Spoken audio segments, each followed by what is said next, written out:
तो इसको किसी खुशक माहौल में ना भेजिएगा, इसने फिर बिल्कुल भी नहीं पढ़ना। इसको किसी अच्छे माहौल में भेजिएगा जहाँ पे इसका पढ़ने को दिल करे। चलो चुप तो कर जाओ, किसी चुप की कर देखा जाओ, चुप देखी कर यही जाओ, तो चुप माइंड कर सेट जाओ, करना। शुरू हो गया, चुप कर जाओ। अस्सलाम वालेकुम वरहमतुल्लाह।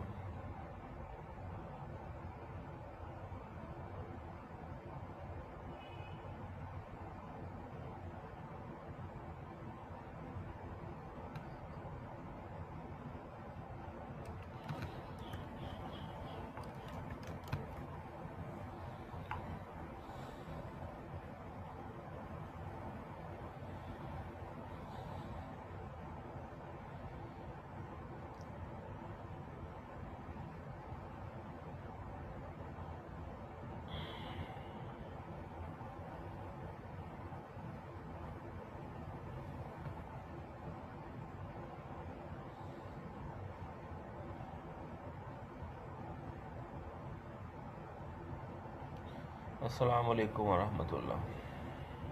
वालेकुम अस्सलाम सर, कैसे हैं आप?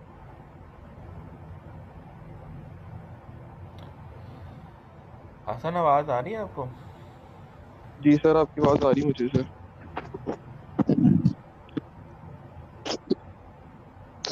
क्लासमेट में से कोई भी नहीं आया अभी।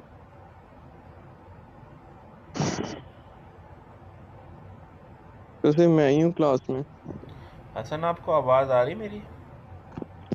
यस सर, आपकी आवाज़ आ रही है, लेकिन क्लास में सिर्फ मैं अकेला स्टूडेंट हूँ।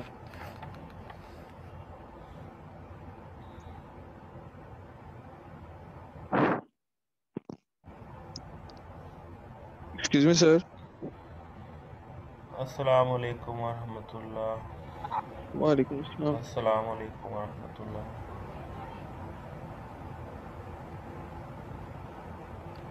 जी। अच्छा भाई, क्लास स्टार्ट करते हैं। आपको बात आ रही है ना बच्चों? यस सर, आ रही है। चले, नींद भी मुझे लगता है काफ़ी आ रही है ना। नहीं सर, वो ना आपसे कहना था कि एक स्लाइड है, हम लोगों ने वो क्लास में पढ़ी नहीं है। मैंने सी कौन सी? मैंने सीआर को सेंड की थी, उनमें भी आपको फॉरवर्ड की हो। एक स्लाइड है 9.2, उसमें जो 9.2? जी सर 9.2, अच्छा, वो हम लोगों ने क्लास में नहीं पढ़ी। मैं देख लेता हूँ 9.2।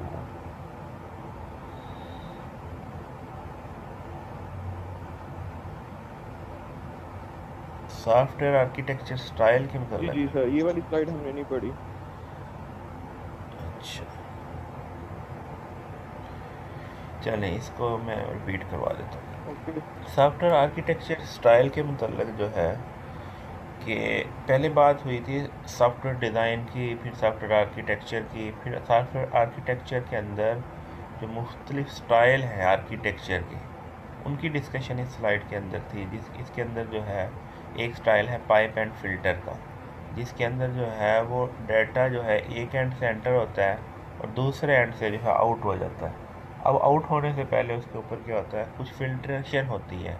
तो उसके अंदर जो कुछ चीज़ें प्रोसेस होना होता है उसको फिल्ट्रेशन का नाम दिया है, और इन आउट का जो प्रोसेस को पाइप का नाम दिया है। दूसरी टाइप एब्स्ट्रक्शन की है, फिर event base, simplicity, invocation, layer architecture, repositories की। वन बाय वन डिस्कस कर लेते हैं। पहले नंबर पर architecture style define the family of such system in term of pattern of structural organisation, यानी इसको स्टाइल्स के अंदर कन्वर्ट किया है विद रिस्पेक्ट टू पैटर्न, कि जिस पैटर्न को वो यूज़ करते हुए आर्किटेक्चर को इम्प्लीमेंट करता है उसकी बुनियाद पे इनकी स्टाइलिंग की है।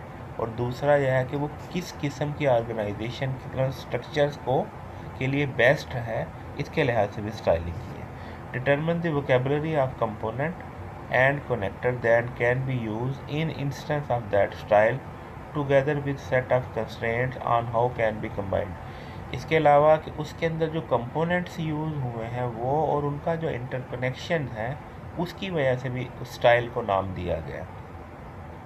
ठीक है। और इसके अंदर यानी जो इसकी करेक्टरिस्टिक्स हैं किसी भी स्टाइल की, आर्किटेक्चर स्टाइल की, उसकी बुनियाद पे उसको क्या किया गया है, डिफ्रेंशिएट किया गया है डिफरेंट स्टाइल्स में। ठीक है। अब जैसे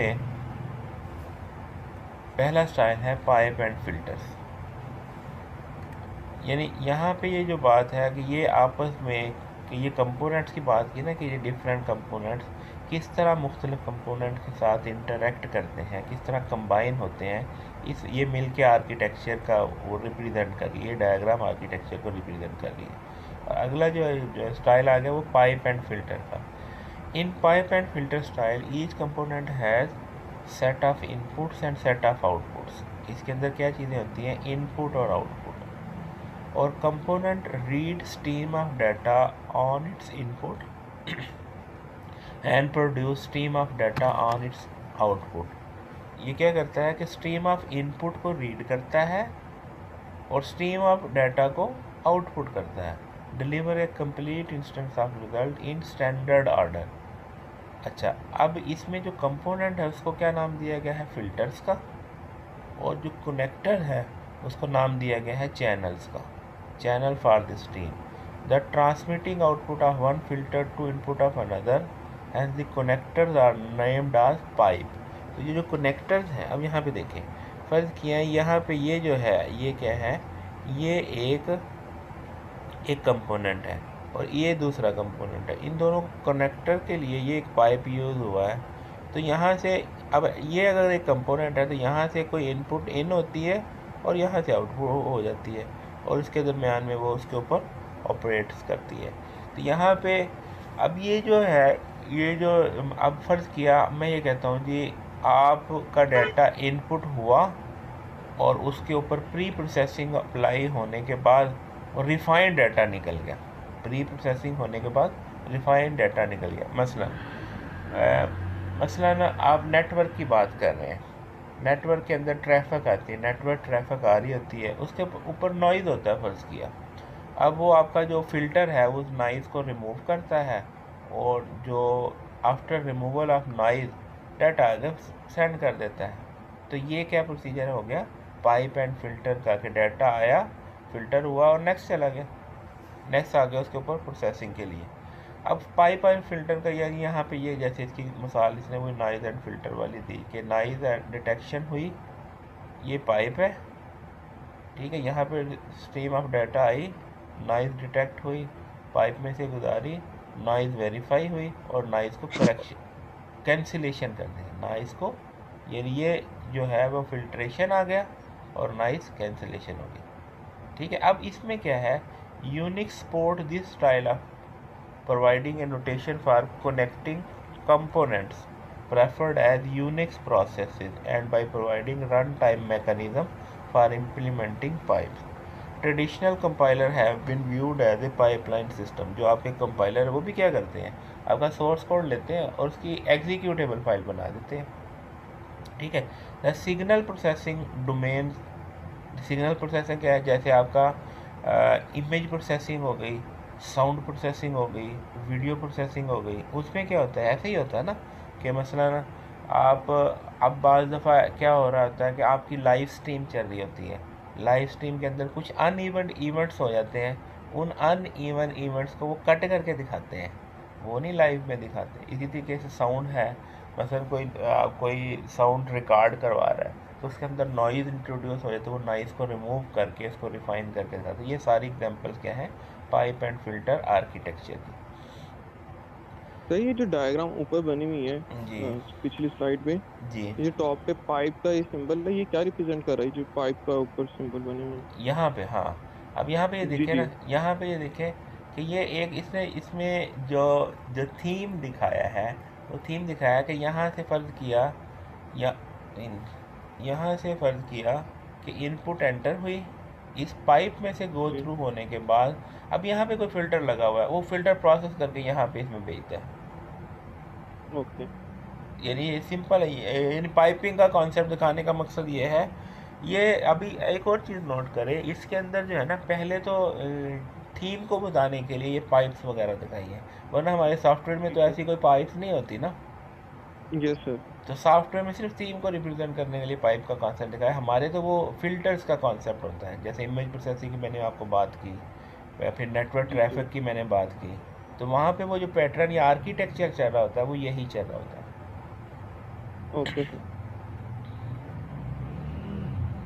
अच्छा, अब इसके जो है पाइप एंड फिल्टर के डिस्क्रिप्शन क्या है? The processing of data in a system is organise so that each processing component is discrete and carries one type of data transformation. The data flow as in pipe from one component to। अब इसमें ये description इसमें ये कहता है कि एक ही किस्म के डाटा को वो लेता है, प्रोसेस करता है और उसकी आउटपुट जनरेट कर देता है। जैसे उसने एग्जांपल एक फिगर 6.3 में ये इसमें दिखाया कि रीड इशूड इनवॉइस आइडेंटिफाई करता है पेमेंट हो गई कि नहीं, इशू करता है रिसीट के और ये रिसीट बन जाती है, ठीक है। और दूसरी सूरत ये हो सकती है कि उसको चेक करे पेमेंट ड्यूज हैं कि नहीं, इशड पेमेंट रिमाइंडर और वो रिमाइंडर सेंड कर देता है। दो सूरतें हो गई कि अगर तो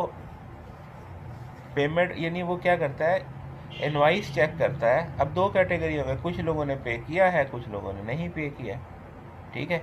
जिसने पे किया है उसको तो रिसीट भेज दी, जिसने पे नहीं किया उसको रिमाइंडर भेज दिया कि भाई पे करो। तो अब ये जो है कि एक एक फेज़ से, यहाँ पे क्या है इनवाइसिंग की फ़ेज़ है, यहाँ पे पेमेंट की फ़ेज़ है, ठीक है। एक एक फेज़ के नतीजे में कहाँ पे क्या हो रहा है, ये ऑपरेशंस हो रहे हैं। कुछ ऑपरेशन हैं, कुछ पाइप्स हैं, ठीक है। ये आपका वो पाइप हो गया कि यहाँ से डाटा यहाँ पे आता है।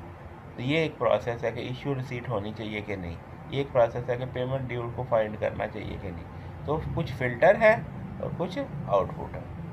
अच्छा, अब दूसरी क्या है, व्हेन यूज़ कब होती है? Commonly use in data processing application both batch and transaction based. जहाँ पे ट्रांजैक्शन होती है वहाँ पे भी, जहाँ पे बैच प्रोसेसिंग होती है वहाँ पे भी। Where inputs are process in separate stage to generate related output. अच्छा, एडवांटेजेस इसका क्या है? Easy to understand and support transformation reuse. Work flow style matches the structure of many business processes.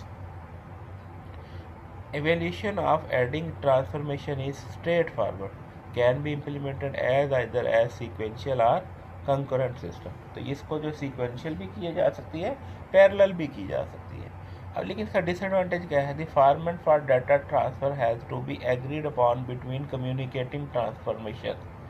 Each transformation must pass its input and unpass its output to the agreed form. This increases system overhead and may mean that it is impossible to reuse functional transformation that use incompatible data structure।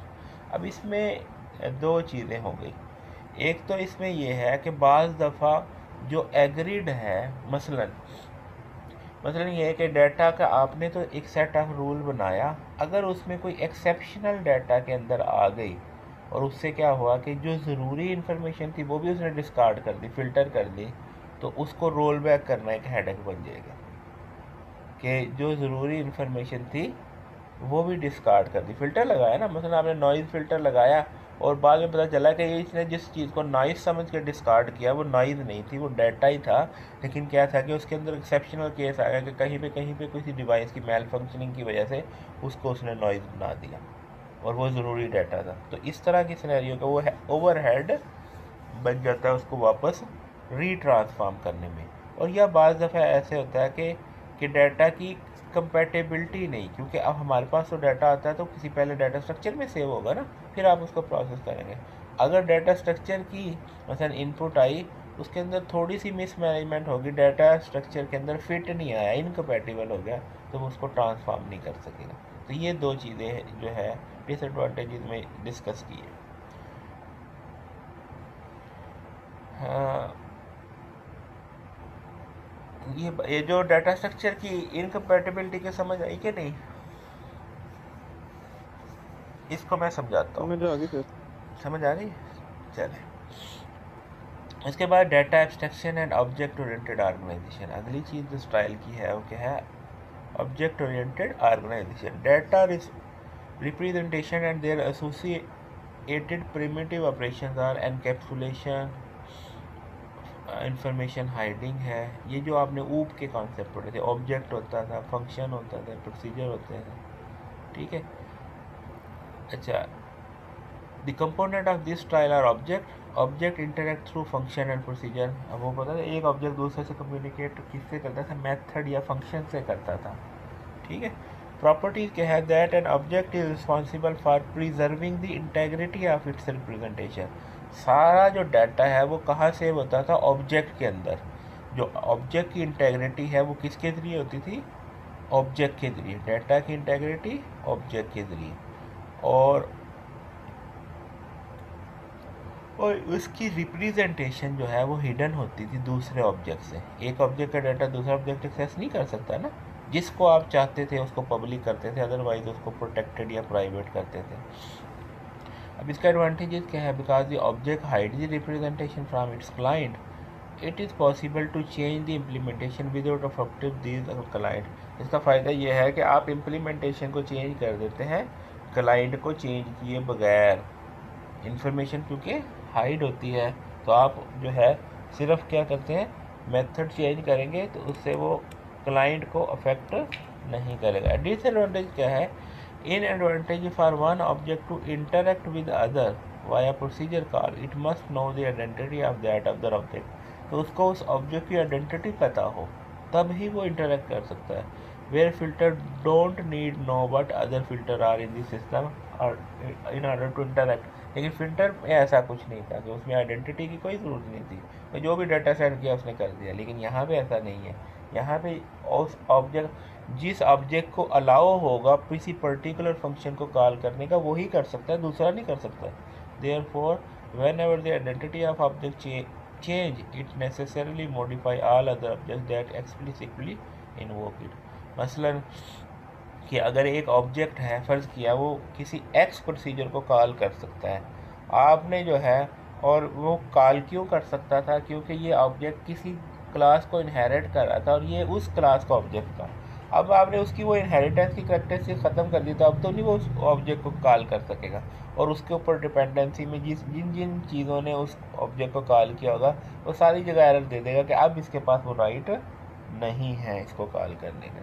तो ये यहाँ पे इस तरह की जो है वो जो ट्री लाइक जो है एम्बिग्विटीज आ जाती हैं। समझ आई बात की? सही, थोड़ा सा रिपीट कर दें। मैं रिपीट करता हूँ। फ़र्ज़ किया कि एक ऑब्जेक्ट है obj1, यस सर। वो 3 क्लासों को इनहेरिट कर रहा है। ओके। ठीक है। अब उस 3 क्लासों को इनहेरिट करने की वजह से obj1 किसी XYZ प्रोसीजर को कॉल कर सकता है। Yes sir. ठीक है। अब वो इसकी इस करैक्टरिस्टिक्स को इसके आगे जो चाइल्ड है उन्होंने भी यूज़ करके XYZ को कॉल किया हुआ। Yes sir. ठीक है। अब आर्किटेक्चर में चेंज आया, इसने 3 में से एक क्लास को इनहेरिट करना छोड़ दिया। ओके। ठीक है। आर्किटेक्चरल डिज़ाइन में चेंज आया। अब उस चेंज की वजह से उसकी रिफ्लेक्शन आगे जो इसके सिबलिंग्स थे जो XYZ को एक्सेस कर रहे थे, अब वो उसको एक्सेस नहीं कर सकते क्योंकि ये XYZ उसी क्लास में था जिसको इसने छोड़ा। समझ आई बात जी?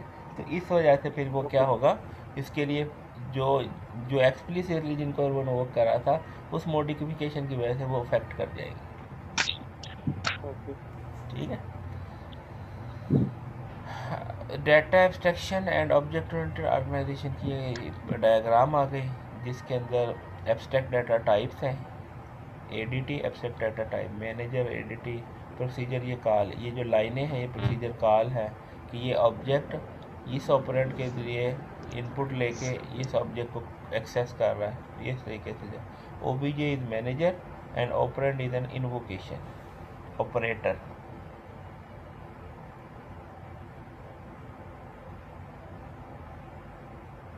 ठीक है जी। जैसे आप लोग वो देखते हैं ना कि आप लोगों ने ऑपरेटर ओवरलोडिंग की थी कूब के अंदर। यस सर, की थी। तो उसमें आप लिखते थे C is equal to A plus B. Yes sir. तो A प्लस बी का मतलब होता था A डॉट ऑपरेटर प्लस और B जो है उसके आर्गूमेंट में पास होता था। तो इसका मतलब ये है, ये जो ऑपरेटर है दो ऑब्जेक्ट को आपस में क्या कर रहा है, कॉल कर रहा है। ए और बी को। तो वो यही भी यहाँ पे वो दिखा रहा है कि एक ऑब्जेक्ट जो है, दूसरा ऑब्जेक्ट ये है, दरमियान में ये कोई ऑपरेटर है।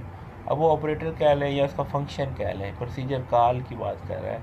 ये जब प्रोसीजर कॉल होती है तो वो असल में क्या होता है, वो इंटरेक्शन होती है अमंग द ऑब्जेक्ट्स। कौन से ऑब्जेक्ट्स के, जो कॉल कर रहा है, और कौन से ऑब्जेक्ट जो एज ए आर्गूमेंट भी पास हो रहे हैं। Yes sir. तो वो जो है वो प्रोसीजर कॉल जो है एज ए इन्वोकेशन यूज़ होता है, और object as a manager use होता है। उसके बाद है जी इवेंट बेस्ड इम्प्लिसिट इन्वोकेशन। अब इसके अंदर जो इवेंट बेस के अंदर क्या होता है, आपकी जैसे एग्जांपल है ब्रॉडकास्टिंग की। डाटा को आप कर सकते हैं ना, यूनिकास्ट का मतलब है एक ऑब्जेक्ट से, यानी एक एंटिटी से या एक नोड से दूसरे नोड को डाटा सेंड करना, वो है यूनिकास्ट। मल्टीकास्ट में क्या है कि एक नोड से मल्टीपल नोड्स पे डाटा सेंड करना, वो मल्टीकास्ट है। और एक है ब्रॉडकास्ट के एक नोड से सारी नोड्स के ऊपर जो है डाटा को सेंड करना, वो ब्रॉडकास्ट। जैसे फेसबुक आप यूज़ करते हैं, बाज़ दफ़ा आप मैसेज स्पेसिफिक पर्सन को भेजते हैं, बाज़ दफ़ा आप ग्रुप ऑफ पीपल को भेजते हैं, और बाज़ दफ़ा आप अपनी पूरे पेज पे लगा देते हैं, सबको चला जाए। In earlier architecture style of explicit event based system in which the component interfaces provide a collection of procedures and functions. Component interacts with each other by explicitly invoking those routines. Explicitly invoking those routines. In implicit invocation method, instead of invoking procedure directly, a component can announce one or more events. Other component is we can register an interest and even by associated procedure with the event using in wireless network Bluetooth and Zigbee. ये देख रहे हैं ना, Bluetooth में क्या होता है कि एक से ज़्यादा जितने कनेक्टेड है आप सबको भी सेंड कर सकते हैं, ठीक है। वायरलेस नेटवर्क में आपका एक नेट का जो डिस्ट्रीब्यूशन है वो सबके अंदर डिस्ट्रीब्यूट हो रही होती है।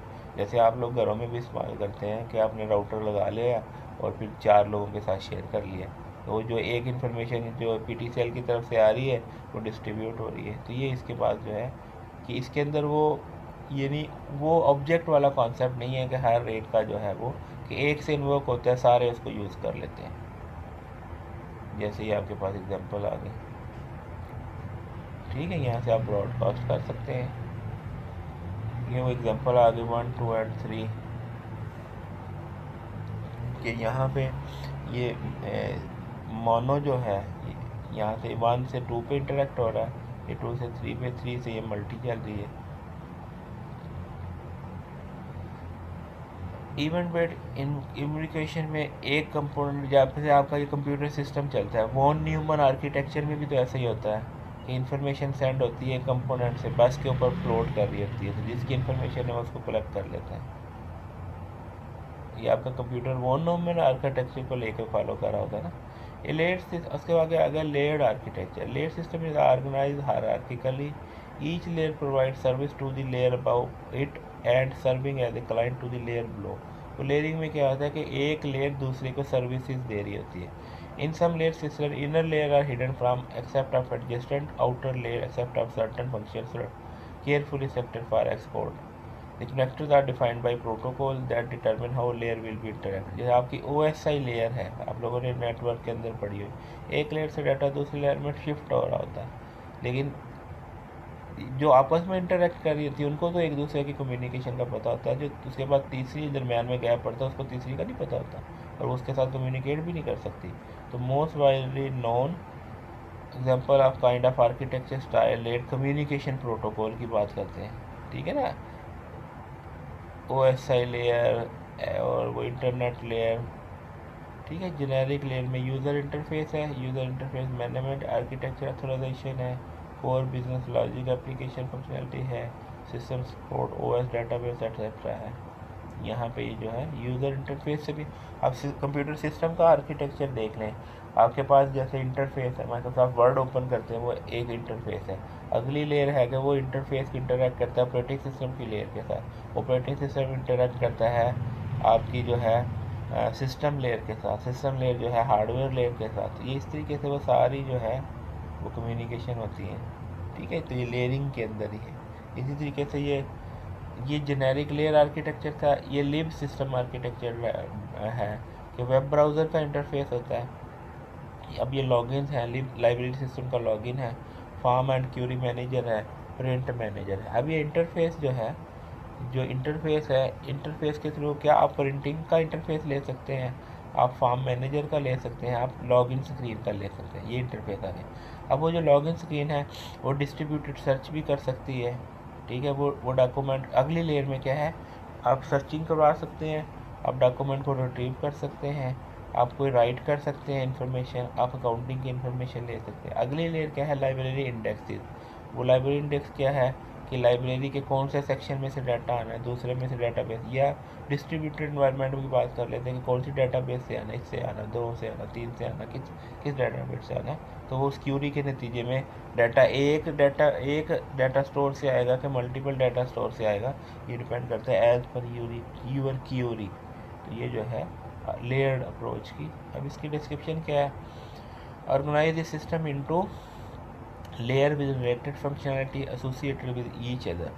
Layer provides service to the layer above it, so the lowest level layer represent core service that are likely to be throughout the same system. जैसे फिगर में दिखाया, layer model of system for sharing corporate document held in different library as shown, वो भी देख लिया। Used when building new facilities on top of existing system, when development is spread across the several teams, with each team responsible for layer of functionality when there is requirement for। ये कहाँ use होती है, यहाँ जहाँ पे आपके पास एक team के ऊपर एक टीम एक टास्क कर रही है, उसके अगले दूसरा टास्क कर रही, तीसरा कर, तो लेयरिंग की अप्रोच होगी। Allow replacement of either layer so long as the interface is maintained. Redundant functionality can be provided in each layer to increase the dependability of the system. तो यहाँ पे जो है क्या कर सकते हैं कि आप पूरी की पूरी लेयर को ऑर्गेनाइज कर सकते हैं, चेंज कर सकते हैं, ठीक है। डिसएडवांटेज क्या है, in practice providing a clean separation between layer is often difficult and high level layer may have to interact directly with lower layer rather than through the layer immediately below it. Performance can be problem because of multiple level of interpretation of service request as it process at each layer. इसमें वो ये कहता है कि पहली बात तो ये है कि बाज़ दफ़ा ऐसी ज़रूरत पड़ जाती है कि आप डायरेक्ट लेयर अप्रोच को बाईपास करने की ज़रूरत पड़ जाती है कि आप अपने नेबर लेयर की बजाय कोई जो इनर लेयर्स के साथ इंटरेक्ट करना चाहते हैं, एक मसला हो जाता है। यानी फिर दूसरी बात उसने ये कही कि हर लेयर इंडिपेंडेंट नहीं होती, इस तरीके से वो आपस में उनको कम्युनिकेट करना पड़ता है। फिर अगली बात उसने ये बताई कि ये लेयरिंग के अंदर अगर आप टोटली लेयर ही को फॉलो करें तो आपने एक सिंपल मैसेज जो आप डायरेक्ट किसी इनर लेयर के साथ करते हैं उसको आपको बहुत सारी लेयर से गुजार के करना पड़ता है, तो वो एक ओवरहेड हो जाता है, तो उसमें वो जो है डिले प्रोड्यूस हो सकता है। अगली चीज़ है repositories. How to quit distinct kind of component a central data structure represent the current state. जैसे आपका गिट हब है, गिट हब जो है वो कोड रिपोजिटरी है जिसके अंदर क्या है, कोड पड़े हैं, ठीक है। हर बंदा अपना वर्जन यूज़ कर रहा होता है, हर बंदा अपनी डेटाबेस क्रिएट कर सकता है, अपना डाटा सेट कर सकता है, डाटा को गेट कर सकता है, डाटा को सर्च कर सकता है, ठीक है। Component operates on central data store. Interaction between repository and its external component can vary significantly between systems. और डिस्क्रिप्शन क्या है, ऑल डाटा। आप लोगों ने यूज़ किया गिटहब किसी ने? जी सर किया। हाँ बस ये वो उसी का कार्य रिपोजिटरी होती है गिटहब जो है ना। All data system is manage in central repository that is accessible to all system component don't interact directly and only through the repository. Example of ID where the components are repository system design information. Each software tool generate information which is then available for user by other tools. You should use this pattern when you have a system in which large volume of information is generated that had to be stored in long time. You may also use in data driven system where inclusion of data in the repository trigger an action or tool. तो यहाँ पे जो development भी कर रहे होते हैं वो उसी तरीके से गिटहब स्टाइल में हो रहा होता है कि मुख्तलिफ टीम्स मुख्तलिफ डाटा के ऊपर काम कर रहे होते हैं और फिर उसका जो है वो उस डाटा को मैनेज किया जा रहा होता है, शेयर किया जा रहा होता है, डुप्लीकेट्स किए जा रहे होते हैं, वर्जनिंग की जा रही होती है, वो सारी जो है वो यहाँ पे इस सिनेरियो में एडवांटेजेस क्या है। Component can be independent, they don't need to know of the existence of other components. Change made by one component can be propagated to all components. All data can be managed consistently. The backup done at same time as it all in one. ये चीज़ के benefits आ गए। Disadvantage क्या है? Repository is single point of failure, so problem in the repository affect the whole system. अगर repository बैठ गई तो सारा सिस्टम बैठ जाएगा। Maybe inefficiency in organizing all communication through the repository. Distributed repository across several computer may be difficult, तो वो उसकी जो मुख्तलिफ कंप्यूटर्स के ऊपर उसको मैनेज करना मुश्किल हो सकता है। ये एग्जांपल है रिपोजिटरी की। मसलन एक प्रोजेक्ट की रिपोजिटरी है कि यूएमएल एडिटर वाले अपनी यूएमएल की डायग्राम को सीधी कर रहे होते हैं, कोड जनरेटर वाले अपनी कोड की फाइलों को देख रहे होते हैं, जावा एडिटर, पाइथन का एडिटर, उनका रिपोर्ट जनरेटर वाले, डिज़ाइन एनालाइजर वाले, डिज़ाइन ट्रांसलेटर वाले सारे अपने अपने डाटा को मैनेज कर रहे होते हैं, है ना। तो ये एक सॉफ्टवेयर हाउस की एग्जांपल को जिसके अंदर मुख्तलिफ कोडर्स, मुख्तलिफ डेवलपर्स, मुख्तलिफ डिज़ाइनर, मुख्तलिफ आर्किटेक्ट्स, ठीक है, मुख्तलिफ टेस्टर अपने अपने डाटा को मैनेज कर रहे होते हैं और डाटा एक सेंट्रल रिपोजिटरी के अंदर पड़ा होता है। यहाँ तक कोई क्वेश्चन है तो पूछ लीजिए।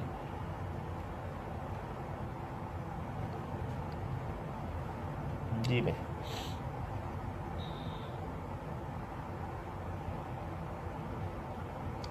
Any question?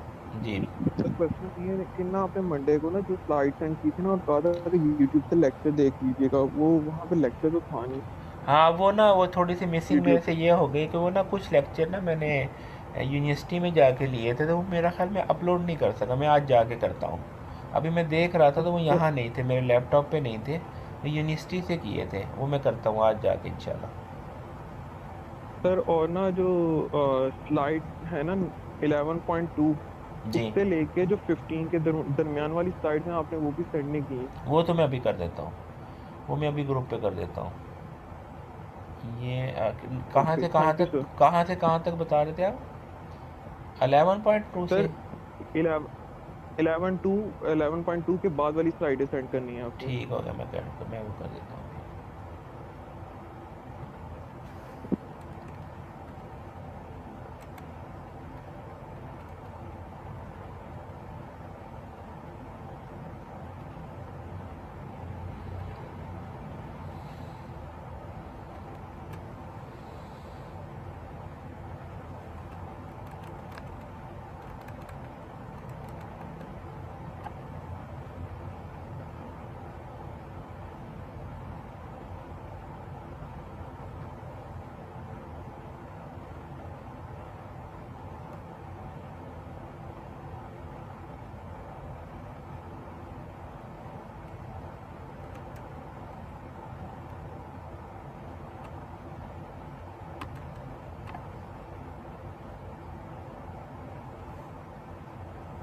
तो 11.2 के बाद अभी हमने 2 ही स्लाइडें पढ़ी हैं, तो वो आ गई हमें सारी। वो मैं बता रहा हूँ आपके जो है ना वो स्लाइड जो है वो मैं अपलोड कर देता हूँ, वो मैं अपलोड कर देता हूँ, फिर आप उसको वहाँ पे देख लीजिए। Okay sir.